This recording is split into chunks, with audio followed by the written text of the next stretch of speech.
Donald Trump veut faire tomber Ibrahim Traoré, la vérité cachée. Imaginez un instant. 2 hommes, 2 continents, 2 visions du monde.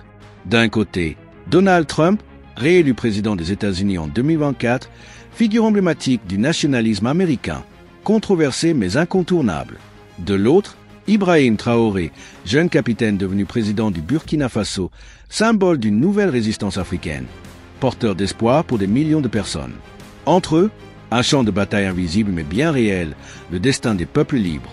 Depuis son retour au pouvoir, Donald Trump a entrepris une série d'actions radicales qui ont bouleversé l'ordre mondial. Il a imposé des tarifs douaniers massifs, provoquant des tensions économiques à l'échelle mondiale. Les marchés financiers tremblent, les alliances traditionnelles vacillent et les critiques fusent de toutes parts. Mais Trump reste inébranlable, convaincu que l'Amérique doit d'abord se protéger elle-même avant de tendre la main au reste du monde. Son discours est clair, l'Amérique d'abord. Une politique qui se traduit par un renforcement drastique des frontières, des mesures d'immigration impitoyables et une rhétorique qui divise autant qu'elle rassemble. Les murs se dressent, les ponts se ferment et l'isolement devient la nouvelle norme. Pour Trump, c'est le prix à payer pour la grandeur de l'Amérique. Mais à des milliers de kilomètres de là, un autre leader se dresse, incarnant une vision diamétralement opposée. Ibrahim Traoré, le jeune président du Burkina Faso, est devenu le porte-parole d'une Afrique qui refuse de se soumettre. Il prône la souveraineté, dénonce les ingérences étrangères et inspire une nouvelle génération de leaders africains à revendiquer leur indépendance. Pour Traoré, l'Afrique doit se libérer des chaînes du passé et tracer son propre chemin vers l'avenir. Les tensions entre les deux dirigeants sont palpables. Trump voit en Traoré une menace à l'influence américaine en Afrique, un continent riche en ressources naturelles et stratégiques. Il multiplie les pressions diplomatiques, les sanctions économiques et les manœuvres politiques pour affaiblir le régime de Traoré. Mais ce dernier ne se laisse pas intimider. Il trouve dans son peuple, dans la jeunesse africaine, une force inébranlable. Traoré sait que la bataille ne se gagnera pas seulement sur le terrain politique, mais aussi dans les cœurs et les esprits.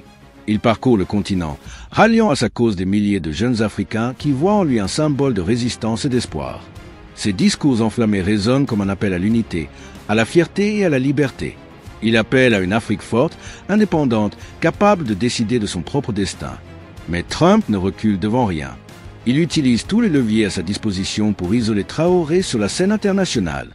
Les médias se déchaînent, les alliances rompent et les menaces se font de plus en plus précises. Pourtant, Traoré tient bon. Il sait que derrière lui, il y a tout un peuple prêt à se battre pour ses idéaux.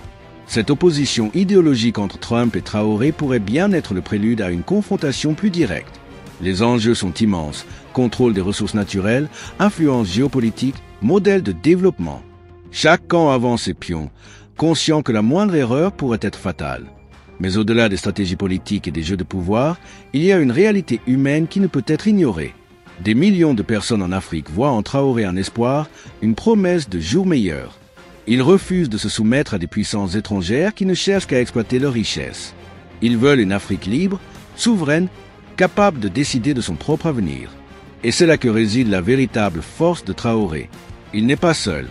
Derrière lui, il y a un peuple, une jeunesse, une conviction. Tant que cette flamme brûlera, les menaces, même déguisées sous les traits d'un président américain, ne suffiront pas à l'éteindre. Ce que vous venez d'entendre, ce n'est pas une fiction. C'est une réalité que beaucoup préfèrent ignorer. Une bataille silencieuse qui pourrait bien redessiner l'avenir de l'Afrique et du monde. Une lutte pour la liberté, la souveraineté et la dignité. Alors, si vous aussi vous refusez de rester dans le silence, si vous voulez voir une Afrique forte, libre et debout, abonnez-vous à cette chaîne. Activez la cloche, partagez cette vidéo et ensemble, faisons entendre notre voix. Car l'histoire ne s'écrit pas à Washington. Elle s'écrit ici, maintenant, avec des hommes comme Ibrahim Traoré et des peuples prêts à défendre leur vérité. Rejoignez-nous dans cette quête pour la vérité, pour la justice et pour la liberté. Ensemble, nous pouvons faire la différence. Ensemble, nous pouvons changer le cours de l'histoire.